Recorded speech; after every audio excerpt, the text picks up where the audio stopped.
السلام علیکم ورحمۃ اللہ وبرکاتہ۔ ان الحمد للہ وحدہ والصلاة والسلام علی من لا نبی بعدہ، اما بعد۔ معزز سامعین، موضوع کو آج تھوڑا چینج کیا گیا ہے حالات کے پیش نظر۔ آج کا یہ موضوع ہے کورونا وائرس کی بیماری اور ہمارے لیے احتیاطی تدابیر۔ اس تعلق سے سنن ابو داؤد کی حدیث نمبر 5088 میں نے آپ کے سامنے رکھی ہے۔ دو طرح کے تدابیر ہیں۔ ایک تو یہ کہ کورونا وائرس کی بیماری پھیلنے سے پہلے یا کوئی بھی بیماری وبا پھیلنے سے پہلے کیا ہمارے لیے احتیاطی تدابیر ہے وہ، اور دوسرا اللہ نہ کرے ہم میں سے کوئی اس مرض میں مبتلا ہو جائے، لیکن اگر کسی کو یہ بیماری ہوتی تو اس کے لیے پھر کیا، اس کے بعد کیا احتیاطی تدابیر ہیں، انشاءاللہ بیان کیے جائیں گے۔ آفت نازل ہونے سے پہلے یہ دعا جو میں نے ابھی آپ کے سامنے رکھی ہے سنن ابو داؤد کی، پڑھ لینی چاہیے۔ کہتے عثمان بن عفان رضی اللہ عنہ کہتے ہیں کہ میں نے رسول اللہ صلی اللہ علیہ وسلم کو یہ فرماتے ہوئے سنا، جو شخص شام کے وقت 3 مرتبہ یہ پڑھ لے تو صبح تک اس کو کوئی بھی چیز نقصان نہیں پہنچائے گی۔ بسم اللہ الذی لا یضر مع اسمہ شیء فی الارض ولا فی السماء وهو السمیع العلیم۔ تو کورونا وائرس کی بیماری ہونے سے پہلے یہ دعا ہمیں ضرور پڑھنا چاہیے تاکہ اللہ رب العالمین کے حفظ و امان میں ہم آ جائیں اور یہ بیماری ہمیں نہ آئے۔ اور اسی طرح سے صبح پڑھ لے تو شام تک بھی انشاءاللہ کوئی بیماری اس کو نہیں آئے گی۔ شکر گزار رہنا چاہیے، اللہ تعالیٰ نے ہمیں صحت مند اور تندرستی دی ہے، صحت مند بنایا ہے۔ کوئی آفات، کوئی بیماری، کوئی پریشانی، کوئی بلا، کوئی مصیبت نہیں ہے ہمارے اوپر، اس پر اللہ کا شکر ادا کرنا چاہیے۔ سورہ ابراہیم کی آیت نمبر 7 اس پر دلالت کرتی ہے، وَإِذْ تَأَذَّنَ رَبُّكُمْ لَئِن شَكَرْتُمْ لَأَزِيدَنَّكُمْ وَلَئِن كَفَرْتُمْ إِنَّ عَذَابِي لَشَدِيدٌ۔ جب تمہارے رب نے صاف اعلان کر دیا کہ بے شک اگر تم شکر کرو گے تو میں ضرور ہی تمہیں زیادہ دوں گا، یعنی امن و امان جو سکون اللہ نے اس میں اور زیادہ اضافہ کرے گا اللہ تعالیٰ، اور اگر ناشکری کریں گے تو پھر اللہ کا عذاب بڑا سخت ہے۔ تیسری بات یہ کہ رسول اللہ صلی اللہ علیہ وسلم کی نافرمانی سے کلی طور پر ہمیں اجتناب کرنا چاہیے۔ عام حالات میں بھی گناہوں سے اور رسول اللہ صلی اللہ علیہ وسلم کی نافرمانی سے ہم کو دور رہنا ہے، لیکن اب مصیبت کی گھڑی میں اب ان بدماشی سے جو بندہ باز نہ ہے اس سے بڑا بیوقوف پھر کون ہوگا۔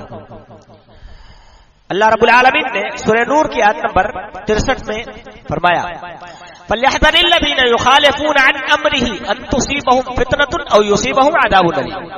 سو لازم ہے کہ وہ لوگ ڈرے جو اس کا حکم ماننے سے پیچھے رہتے ہیں، ان تصیبہم فتنہ، یہ کہ انہیں کوئی فتنہ آ پہنچے، او یصیبہم عذاب علیم، یا ان کو کوئی دردناک عذاب آ جائے۔ اور دنیا کے اندر بیماریاں پریشانیاں جو اللہ دیتا ہے، بے شک اللہ کی طرف سے یہ بندوں پر عذاب ہوتے ہیں جو ان کی کمائی اور کرتوتوں کا نتیجہ ہوا کرتے ہیں۔ اور دوسری جگہ صحیح بخاری شریف کی حدیث نمبر 2914 میں اللہ کے نبی صلی اللہ علیہ وسلم نے فرمایا، وَجُعِلَتْ الذِّلَّةُ وَالصِّغَارُ عَلَى مَنْ خَالَفَ أَمْرِي، میرے حکم کی مخالفت کرنے والوں پر ذلت و رسوائی مسلط کر دی گئی۔ سیدنا عبداللہ بن عباس رضی اللہ تعالیٰ عنہ فرماتے ہیں، اما تخافون ان تعذبوا او يخسف بكم ان نقول قال رسول اللہ صلی اللہ علیہ وسلم وتقولوا قال فلان وفلان، کیا تم ڈرتے نہیں ہو کہ تمہیں عذاب میں مبتلا کر دیا جائے یا تمہیں زمین میں دھسا دیا جائے کہ تم کہتے ہو رسول اللہ صلی اللہ علیہ وسلم نے یہ فرمایا اور فلاں فلاں نے یہ فرمایا؟ یعنی نبی کا حکم آ جائے پھر کیوں نہیں مان لیتے؟ نبی کا حکم آ جانے کے بعد دوسروں کی طرف جانے کی پھر نوبت تمہیں کیوں آتی ہے؟ کیوں دوسروں کے قول کی طرف جاتے ہو؟ ائمہ پرستی اور علماء پرستی کے دلدل میں کیوں دھستے ہوئے نظر آتے ہو؟ دنیاوی سزا کے موجب بننے والے جو اعمال ہیں خاص طور پہ ان اعمال کو چھوڑ دینا چاہیے۔ اللہ تعالیٰ نے فرمایا وما اصابکم من مصیبۃ فبما کسبت ایدیکم ویعفو عن کثیر، سورہ شورى کی آیت نمبر 30، کہ جو بھی پریشانیاں، جو بھی مصیبتیں تمہارے اوپر آتے ہیں سب تمہارے کمائی کا نتیجہ ہے، سب تمہارے کرتوتوں کا نتیجہ ہے۔ خواب غفلت میں پڑے ہوئے سو رہے تھے، اللہ نے سب کو ہلا دیا، جاؤ پریشان ہو جاؤ۔ اللہ تو بہت سے گناہوں کو معاف کر دیتا ہے، چند گناہوں کا نتیجہ جو اللہ تعالیٰ پکڑتا ہے، تو ہمیں اپنے اعمال کی اصلاح کر لینی چاہیے، گناہوں سے معافی مانگتے رہنا چاہیے، کیونکہ جو قوم گناہوں سے معافی مانگتے رہنے والی ہو اللہ کا عذاب اس قوم پہ نہیں آئے گا، یہ اللہ کا وعدہ ہے۔ سورۃ الانفال کی آیت نمبر 33 میں اللہ تعالیٰ نے ارشاد فرمایا وما كان الله ليعذبهم وانت فيهم، اللہ تعالیٰ اس قوم کو عذاب نہیں دے گا جس میں آپ ہو، اللہ اس کو عذاب نہیں دے گا جس میں آپ ہو، اس حال میں کہ آپ اس میں ہو، یعنی نبی صلی اللہ علیہ وسلم، وہ تو اب چلے گئے. وما كان الله معذبهم وهم يستغفرون، دوسرا جملہ فرمایا اللہ تعالیٰ نے کہ اللہ تعالیٰ انہیں عذاب نہیں دے گا اس حال میں کہ یہ لوگ استغفار کر رہے ہو، توبہ کر رہے ہو، اللہ سے رجوع کر رہے ہو، اللہ سے معافی مانگ رہے ہو، استغفر اللہ پڑھ رہے ہو، اللہ رب العالمین سے کہہ رہے ہو اللہ ہم گنہگار ہیں تو ہمارے گناہوں کو معاف کر دے، اللہ سے یہ گڑ گڑا رہے ہو یہ کہتے ہوئے کہ مولا ہم نے خطائیں کی ہیں، ہم سے لغزشیں سرزد ہوئی ہیں، تو ارحم الراحمین ہے، اگر رحمت کی نظر ڈال کر ہمیں معاف نہیں کر دیا تو یقیناً ہم گھاٹا اٹھانے والوں میں سے ہو جائیں گے. یہ مومنوں کی شان ہوتی ہے. اور جو قوم اس صفت کی حامل ہو کہ اللہ سے استغفار کر رہی ہو، اللہ کہتا ہے میں اس کو عذاب نہیں دوں گا. دو چیزیں، ایک تو نبی ہو تو عذاب نہیں آئے گا اس قوم میں، نبی کی آمد کی یہ برکت، تو نبی صلی اللہ علیہ وسلم تو اب ہے نہیں، چلے گئے اپنے رب کے جوار رحمت میں. رہا ایک چیز تو نبی صلی اللہ علیہ وسلم نے چھوڑا ہے وہ استغفار ہے ہمارے لیے، استغفار کرتے رہے اللہ کا عذاب نہیں آئے گا، انشاءاللہ بیماریاں نہیں آئیں گی. دوسری جگہ ہے سعید ابن فضالہ رضی اللہ عنہ کہتے ہیں رسول اللہ صلی اللہ علیہ وسلم فرمایا العبد آمن من عذاب اللہ مستغفر اللہ، اللہ کے عذاب سے بندہ اس وقت تک محفوظ رہتا ہے جب تک وہ استغفار کرتا ہے. تو اگر اللہ کے عذاب سے محفوظ رہنا چاہتے ہیں تو استغفار کرتے رہے. مسند احمد کے اندر 23,953 کے تحت روایت آپ کو مل جائے گی. علامہ شعیب الارنوط نے اس کو جو ہے حسن درجے کی حدیث بتایا ہے، حسن درجے کی روایت ہے. نیک اعمال زیادہ سے زیادہ کرنا چاہیے اور اسی طرح سے آسودگی میں کثرت سے اللہ رب العالمین سے دعا کرتے رہنا چاہیے، کیونکہ اللہ تعالیٰ کا یہ وعدہ ہے من سرہ، نبی اکرم صلی اللہ علیہ وسلم نے فرمایا، یہ روایت سنن ترمذی کی حدیث نمبر 366 کے تحت مل جائے گی آپ کو. علامہ البانی رحمۃ اللہ علیہ نے اس روایت پر صحیح ہونے کا حکم لگایا. فرمایا من سرہ ان یستجیب اللہ له عند الشدائد والکرب فلیکثر الدعاء فی الرخاء، جو شخص اس بات کو پسند کرے کہ شدید حادثات اور مصیبتوں میں اللہ تعالیٰ اس کی دعا قبول فرمائے تو وہ تمنگری میں، صحت میں، فراغت میں اور عافیت میں زیادہ سے زیادہ دعا کرے. اللہ نے ابھی ہمیں امن میں رکھا ہے، سکون میں رکھا ہے، صحت دیا ہے، تمنگری سے نوازا ہے، ابھی آفت مصیبت کوئی آئی نہیں ہے تو اللہ کو ابھی اگر ہم یاد رکھیں گے نا. دوسری بات میں اللہ کے نبی صلی اللہ علیہ وسلم کے الفاظ ہیں، اللہ کہتا ہے اے میرے بندو تم خوشحالی میں ہمیں یاد رکھو، تنگحالی میں میں تمہیں نہیں بھولوں گا، تنگحالی میں تم کو یاد کروں گا. تو خوشحالی میں زیادہ سے زیادہ اللہ کو یاد کرنا چاہیے. عام طور پہ یہ ہوتا ہے کہ خوشحالی میں بندہ اپنے رب کو بھول جاتا ہے، خوشحالی میں اس طرح مگن ہو جاتا ہے دنیا کے رنگ رلیوں میں. اور اسی طرح سے برتنوں کو ڈھک کر کے بھی رکھنا چاہیے. وباؤں کے پھیلنے کا ایک سبب ہوا کرتی ہے غط الاناء وعق السقا، صحیح مسلم شریف کی روایت نبی صلی اللہ علیہ وسلم کی. آفت کی سختی سے اللہ تعالیٰ سے پناہ مانگنا چاہیے. جب کوئی بیماری آ جائے، جب فتنہ پھیل جائے، جب مصیبتیں آ جائیں تب کیا کرنا چاہیے، ہمارے لیے کیا احتیاطی تدابیر. نمبر 1 آفت کی سختی سے پناہ مانگنا، یعنی اللہ کورونا وائرس اس سے بڑھ کر نہ آ جائے کچھ، اللہ یہ بیماری تو ابھی بخار ہے ٹائیفائڈ نہ پکڑ لے، اللہ ملیریا نہ ہو جائے، سردی ہے ابھی اور زیادہ نہ بڑھ جائے. تو اللہ تعالیٰ کا شکر ادا کرنا چاہیے کہ اللہ نے ابھی چھوٹی بیماری ہے میری، اس سے بڑی آفت میں اللہ تعالیٰ کہیں مبتلا نہ کر دے، تو اس سے پناہ مانگ. اللہ کے نبی صلی اللہ علیہ وسلم نے دعا سکھائی، صحیح بخاری شریف 6347 نمبر کے تحت روایت آپ کو مل جائے گی. فرمایا اللہم انی اعوذ بک من جہد البلاء، رسول اللہ صلی اللہ علیہ وسلم دعا کیا کرتے تھے اے اللہ میں مصیبت کی سختی سے، ودرک الشقاء تباہی تک پہنچ جانے سے، وسوء القضاء قضاء و قدر کی یعنی تقدیر کی برائی سے، وشماتۃ الاعداء اور دشمنوں کے خوش ہونے سے پناہ مانگتا ہوں. اللہ تیری پناہ میں آتا ہوں میں. اے اللہ تو مصیبت کو سخت نہ بنانا، اے اللہ تباہی تک نہ پہنچانا، اے اللہ تقدیر کو برا مت بنانا ہمارے، اے اللہ دشمنوں کو ہنسنے کا موقع نہیں دینا. اس دعا کا مطلب ہوتا ہے اللہ پر بھروسہ کرنا چاہیے، کیونکہ ومن یتوکل علی اللہ فہو حسبہ. دوسرے نمبر پہ اللہ پہ بھروسہ یہ ہے، یعنی اللہ جو چاہے گا وہی ہوگا ہمارے لیے. توکل اور یقین، اور جو اللہ رب العالمین پر بھروسہ کرے، سورہ طلاق کے نمبر 3 ومن یتوکل علی اللہ فہو حسبہ، جو اللہ پر بھروسہ کرے اللہ اس کے لیے کافی ہوتا ہے، اللہ اسے مٹنے اور برباد نہیں ہونے دے گا. وبا کے مقامات سے دور رہنا چاہیے، یہ احتیاطی تدابیر ہے. دیکھو یہ توکل کے خلاف بھی نہیں ہے. کسی کو خارش ہوئی ہے، کھجلی، تو اس میں کیٹاڑو اور جراثیم ہوتے ہیں، آپ اس کے ساتھ اٹھنے بیٹھنے یا چپک چپک کے رہنے لگیں گے تو وہ جراثیم آپ کے بدن میں جو ہے ٹرانسفر ہو جائیں گے اور آپ کو بھی وہ بیماری ہو جائے گی. اس طرح کی بہت ساری بیماریاں متعدی ہوتی ہیں. تو یہ توکل کے منافی نہیں ہے ارے چلو ہم تو اس کے ساتھ چپک کے ہی رہیں گے، جو ہوگا وہ دیکھا جائے گا. نہیں، اللہ کے نبی صلی اللہ علیہ وسلم کی کیا دین ہے؟ آپ کام کرو، اللہ نے جو آپ کے لیے احتیاطی تدابیر بتائے ہیں وہ استعمال کرو، یوز کرو، اس کے بعد پھر اللہ پر بھروسہ کرو. کھانا پکائے نہیں گھر میں، وہ اللہ لکھا ہوگا تو آ جائے گا. کیسے آ جائے گا بھائی؟ ہنڈی چڑھاؤ، جلاؤ آگ، اس کو پکاؤ، پھر توکل کرو. اللہ لکھا ہوگا تو کھا لیں گے، نہیں تو جل جائے گا. تو یہ جو ہے توکل کے خلاف نہیں ہے یہ بات. تو ان مقامات سے دور رہنا چاہیے. صحیح بخاری شریف 6973 کے ساتھ یہ روایت آپ کو مل جائے گی. اذا سمعتم بارض فلا تقدموا علیہ، اللہ کے نبی نے فرمایا کہ جب تم کسی سرزمین میں وبا کے بارے میں سنو تو وہاں نہ جاؤ، وہاں نہ جاؤ. وَإِذَا وَقَعَ بِأَرْضٍ وَأَنْتُمْ بِهَا فَلَا تَخْرُجُوا فِرَارًا مِّنْهُ، اور جب تم کسی سرزمین میں ہو وہاں وبا پھیل چکے تو وہاں سے لے کر کے کسی دوسری جگہ ٹرانسفر کرنے مت جاؤ. یہ اللہ کے نبی صلی اللہ علیہ وسلم کا فرمان ہے.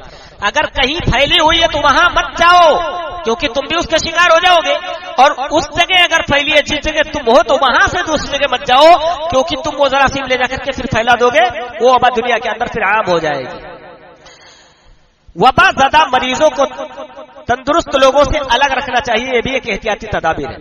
لا یوردن ممرض علی مصح، اللہ کے نبی صلی اللہ علیہ وسلم فرمایا، صحیح بخاری 5771 نمبر کے تحت روایت آپ کو مل جائے گی. کوئی شخص اپنے بیمار اونٹوں کو کسی کے صحت مند اونٹوں میں نہ لے کر کے جائے.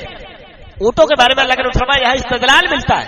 بھائی ایک بیمار اونٹ کو اگر صحت مند اونٹوں میں لے کر کے جاؤ گے تو وہ سارے اونٹ بیمار ہو جائیں گے یا بیماری ان کے درمیان پھیل جائے گی. تو انسان تو بدرجہ اولا ان سے افضل ہے، انسان کہیں زیادہ جو ہے ان سے افضل ہے.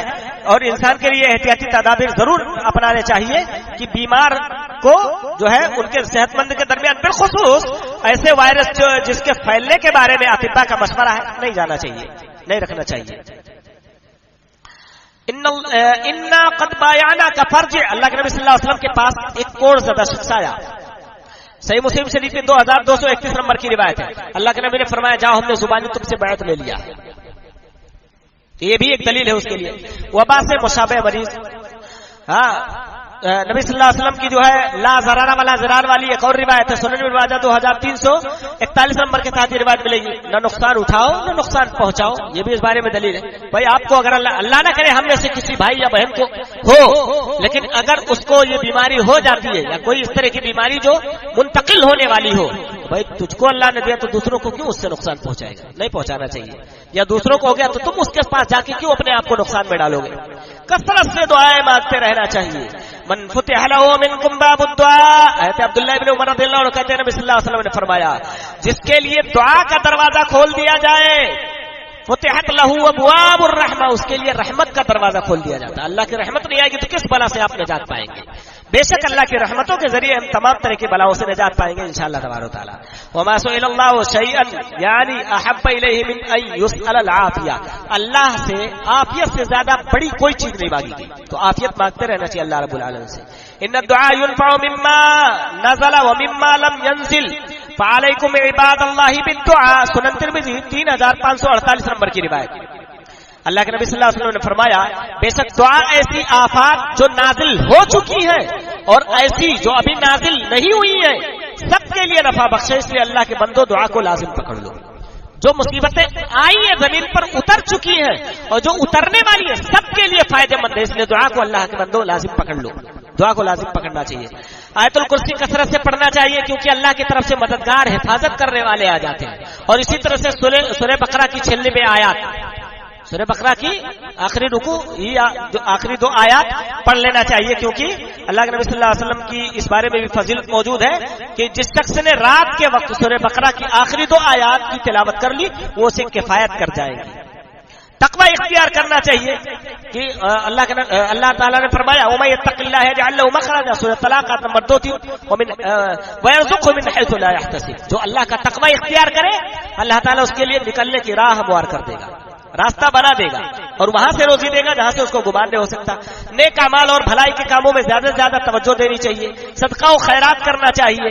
صحیح ترغیب و ترہیب کی روایت ہے کتاب الصدقات کی، ان الصدقۃ السر لتطفئ غضب الرب، کہ بے شک خفیہ طور پر صدقہ کرنا. عام طور پہ آج کل تو لوگ جو ہے ایسا اعلان کرتے ہیں کہ اب کیا کہا جائے، کسی غریب کو 10 روپیہ اس وقت تک نہیں دیں گے جب تک اس کے ساتھ سیلفی لے کر کے سوشل میڈیا پر نہ ڈال دیں.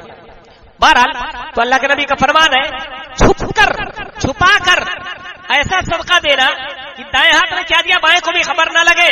ایسا صدقہ دینا جو چھپایا ہوا ہو، لوگوں کی نظروں سے اوجھل ہو، یا تو تم جانتے ہو یا تمہارا رب جانتا ہو. اللہ کے نبی نے فرمایا رب کے غضب کو ٹھنڈا کر دیتا ہے. بے شک رب غصہ ہوتا ہے تبھی آفات اور بلائیں نازل ہوتی ہے. تو زیادہ سے زیادہ اس میں ہمیں صدقہ و خیرات کرنا چاہیے. نماز فجر کی پابندی کرنی چاہیے. من صلی الصبح فهو فی ذمۃ اللہ، صحیح مسلم 657 نمبر کی روایت، کہ جس نے صبح کی نماز پڑھ لیا اللہ کے ذمے میں ہے، اللہ کے امان میں ہے، اللہ کی پناہ میں ہے، اللہ اس کا محافظ، اور جس کا اللہ محافظ ہو دنیا کی کون سی پریشانی اس کو آئے گی. تو صبح کی نماز کا جو ہے عام طور پہ عام دنوں میں بھی ہمارے لیے تو نماز معاف ہے ہی نہیں، لیکن بلاؤں کے ایام میں خاص طور پہ صبح کی نماز کی حفاظت کرنی چاہیے. گھر سے نکلنے پر پابندی سے دعائیں پڑھتے رہنا چاہیے. بسم اللہ توکلت علی اللہ لا حول ولا قوت الا باللہ وغیرہ. فحاشی پر کنٹرول رکھنا چاہیے، کیونکہ سنن ابن ماجہ کی حدیث نمبر 4019 اللہ کے نبی نے فرمایا لم تظهر الفاحشة في قوم قط حتى يعلنوا بها الا فشا فيهم الطاعون والاوجاع التي لم تكن مضت في اسلافهم الذين مضوا. جب فحاشی پھیل جائے گی، لوگ اعلان کرنے لگیں گے، تو سمجھ لینا اللہ ایسی ایسی بیماریاں ڈالے گا جو تمہارے اسلاف میں پائی ہی نہیں گئی ہوں گی. بے شک یہ نئی نئی بیماریاں اسلام نے ان کا نام تک نہیں سنا تھا.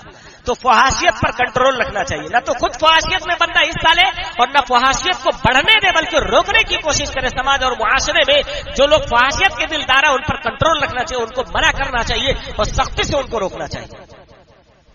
مرض پر جب اللہ تعالیٰ اگر مرض دے دے تو اس پر صبر کرنا چاہیے. انما یوفی الصابرون اجرهم بغیر حساب، سورہ زمر آیت نمبر 10، کہ جو شخص جو ہے صبر کرنے والوں کو تو ان کا اجر بے حساب دیا جائے گا. یعنی بیماریوں میں جو صبر کرتا ہے اللہ تعالیٰ اس کو بے حساب اجر دے گا. یہ کچھ احتیاطی تدابیر تھے اور کچھ کرنے کے کام تھے ہمارے لیے بیماریاں آنے سے پہلے اور بیماریاں آنے کے بعد بھی. اللہ سے دعا کروں گا مولا کریم تو سب سے پہلے ان ہدایات پر مجھے اور اس کے بعد تمام سننے والے میرے بھائیوں اور تمام پردہ نشین ماں اور بہنوں جہاں تک کہ یہ بذریعہ واٹس ایپ اور جو ہے دیگر ذرائع سے پہنچتا ہے، اللہ تعالیٰ سب کو عمل کرنے کی توفیق عطا فرمائے. اور یہ جو کورونا وائرس کی خاص طور سے بیماری پھیلی ہوئی ہے، خاص طور سے اس سے اور اس کے علاوہ تمام طرح کی بیماریوں سے، مصیبتوں سے، آفتوں سے اور بلاؤں سے ہم سب کو محفوظ رکھے. اللہ ہمیں جو بیمار ہونے شفائے کاملہ عاجلہ عطا فرمائے، اور جو صحت مند ہے اللہ انہیں تو مزید صحت مند بنائے اور بیماریوں سے دور رکھے. وصلی اللہ تعالی علی خیر خلقہ نبینا محمد وآلہ وصحبہ اجمعین. والسلام علیکم ورحمۃ اللہ وبرکاتہ.